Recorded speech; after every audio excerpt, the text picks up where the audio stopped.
Come on in, pull up a chair, and take a load off because today I'll be sharing a bit of a how to play as well as my review for Mandala Stones from Board and Dice. Is this lightweight abstract strategy game perfect for gamers of all ages? Or is this a bit too light and too abstract for most people to sink their teeth into? Well, you're going to find out right after this.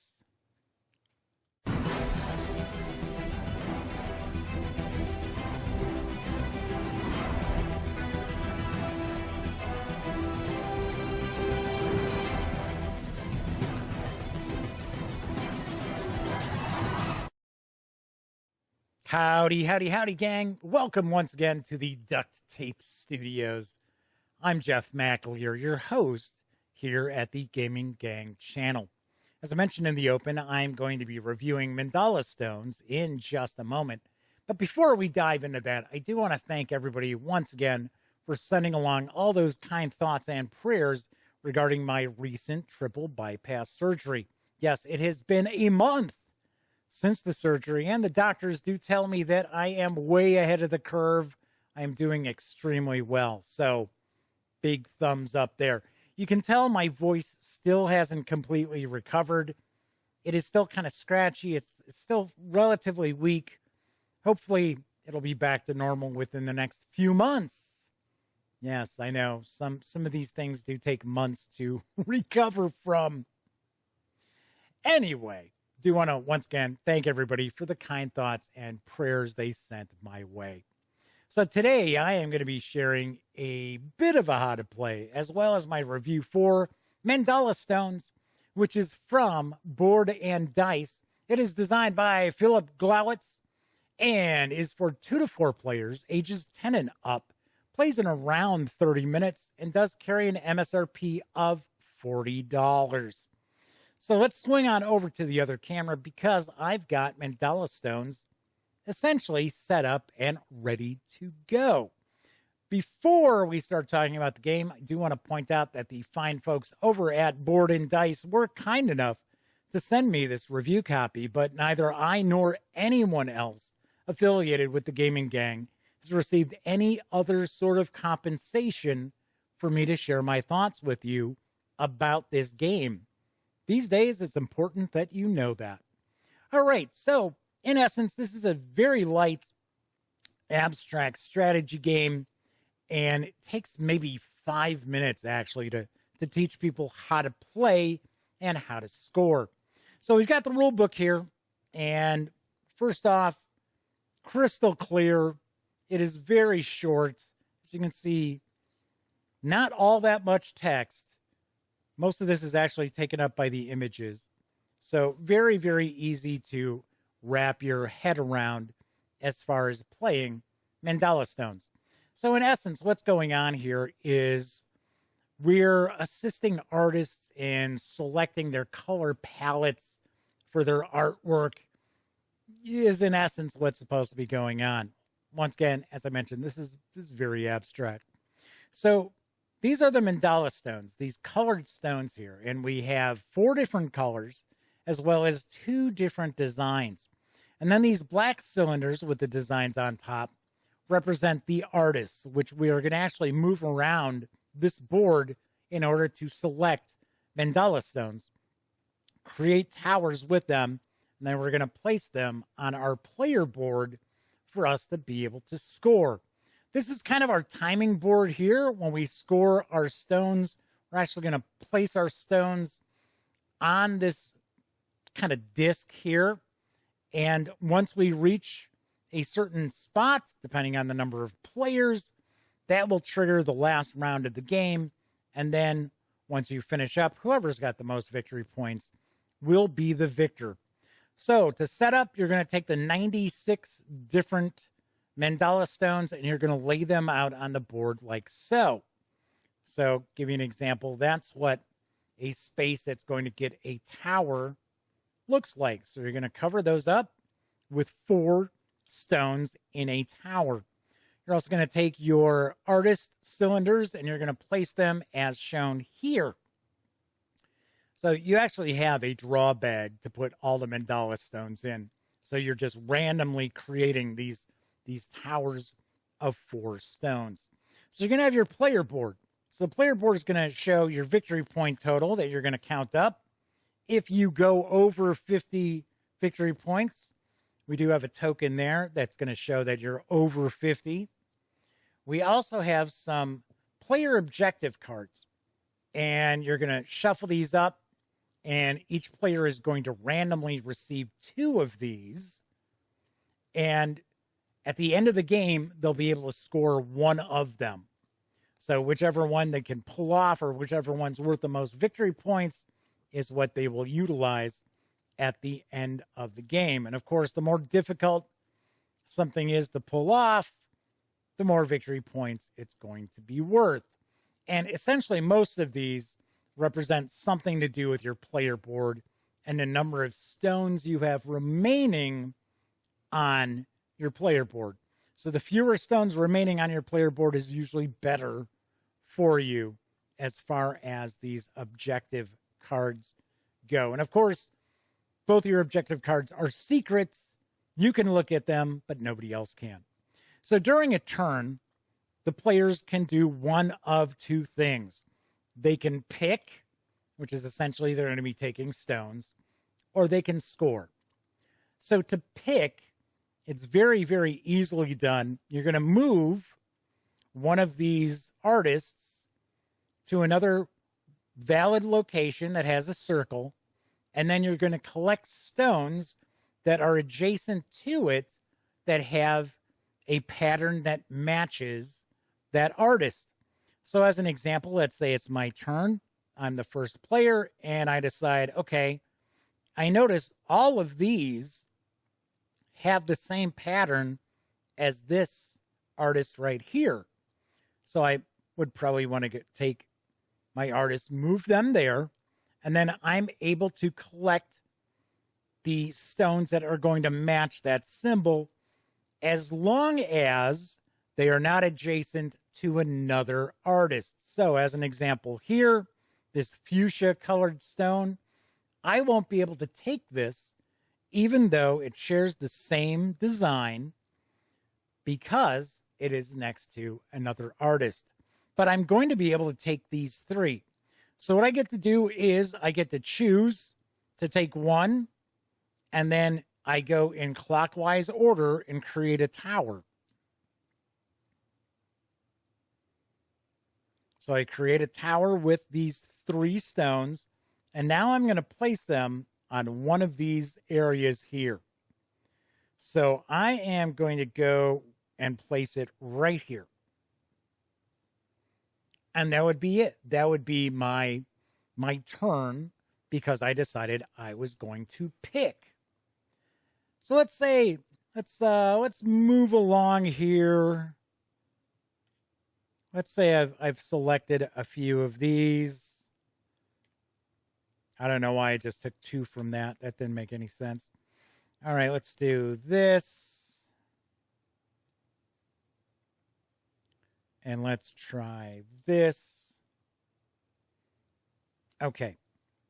So this is where we'll talk about doing the scoring. Now, as you can see, we have these spaces that are open. If I didn't have any open spaces on my turn, I would have to score. I would not be able to pick. I have to score. So what I can do here is I can decide I am going to take one of each color that I've got. So I can choose any number of towers, right? So I've got 4 towers effectively. And I can choose to take the top stones from each and score 1 victory point for each of those stones. Or I can choose 2 towers that begin with the same color. So as an example, I've got these 2 right here, and I can score points for this. And you'll see that the variation of how you score points is going to be different depending on, for an example, this is the number of colors in this tower plus 1. is how many victory points I would get if I was scoring from this tower. Here, it shows I've got 3, and it shows 6, 4, 2, 1. So I'd get 4 victory points for scoring this tower. And then here, it shows 1, 1, 2, 4. So I'd essentially get 1 victory point for scoring this tower. So, in essence, I would get 5 victory points. And then I place my stones on this disc here, which is essentially our timing mechanism for the game.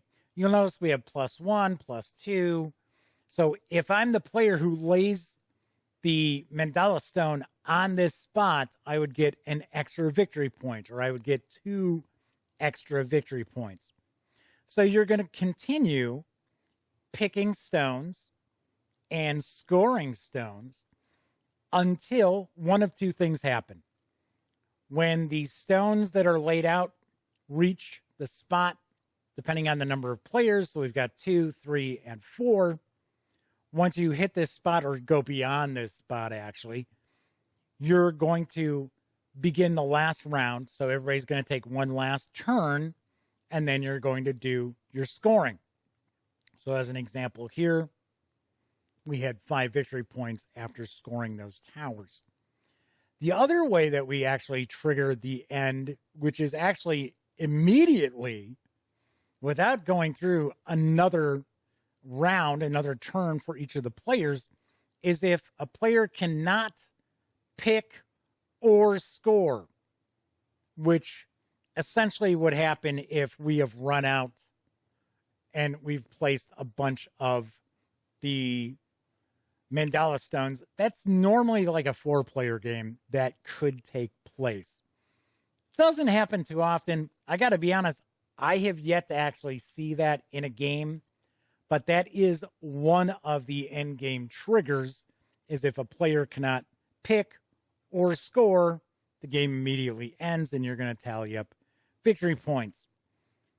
And that, in essence, is really how you're going to play Mandala Stones. You're going to continue scoring. You're going to hopefully be able to complete one of your objective cards that will add the extra victory points at the end of the game. And I should mention, in the case of a tie, strangely enough, whoever went earliest in the turn order is the winner. So if you were playing 4 players and the second and fourth player tied, the second player is the winner. Kind of an odd tiebreaker. All right, so that is Mandala Stones. Let's swing on over to the other camera, and I'll provide my final thoughts as well as a review score. So I like Mandala Stones. I'm the first to point out I am not a huge abstract game player. Most of them leave me rather cold because, for the most part, abstract games, there's usually very little interaction with other players. There's really no take that with the game. And a lot of times, there really isn't a whole lot of strategy involved either.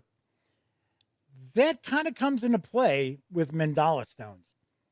And here's the odd thing about the game. It is up to 4 players, but personally, I think it plays far better as a 2-player game as opposed to a 4-player game. And part of the reason behind that is it's very difficult for you to try to come up with any sort of strategy in Mandala Stones. It's when it's your turn, you kind of try to do the best you can with what you've got. There is no long-term planning or anything like that. You can have a little bit of strategy in a 2-player game because you can kind of get a pretty good idea of where you might be able to move your artist or an artist during your turn and what stones you're going to be able to score. In a 4-player game, you have absolutely no clue what's going to be happening on your next turn. Also, I think the game drags a little bit with 4 players. Also, I have to point out, a couple of the gang really didn't care for this game. They thought it was rather boring. they were playing it as in a 4-player game as well. Like I said, I like the game. I think it's nice. I think the component quality is really well done outside of the pretty flimsy player boards. These are just really thin cardstock. But the bakelite stones are nicely done. The like disc, I keep calling it a disc. It's really not a disc, but this is a nice thick cardstock. The rules are concise. They make tons of sense. Very easy to figure out. It's a very easy game to teach and to jump right on into. Once again, it's not a real brain burner, and there's no take that. There's really no interaction with the other players whatsoever. You have absolutely no impact on their turns outside of maybe you took stones that they wanted. But all in all, I did have a good time with Mandala Stones. If you like light abstract games, this is probably something that you'll want to add to your collection. If you like more meaty strategy games or themes that are games that have much more baked in themes, this may not be your bag of tricks. But on a scale of 1 to 10, I certainly give Mandala Stones a 7 out of 10. Once again, I had fun with it. It's just not going to be everybody's cup of tea.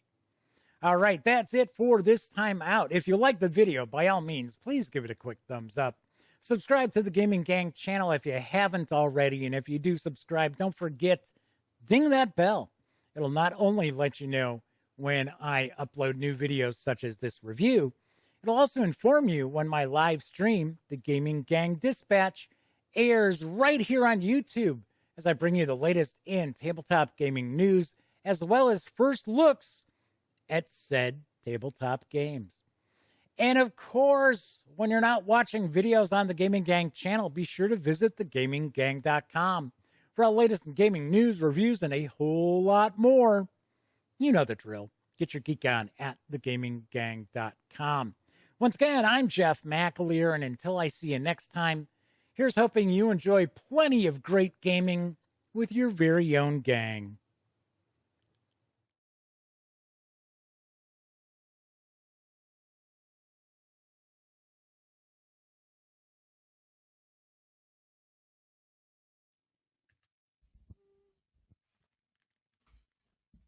Oh, you're still here. Well, while you're kicking it, how about subscribing to the Gaming Gang channel? Or seeing the latest episode of the Gaming Gang Dispatch? Or finding out what YouTube recommends you check out here at my channel?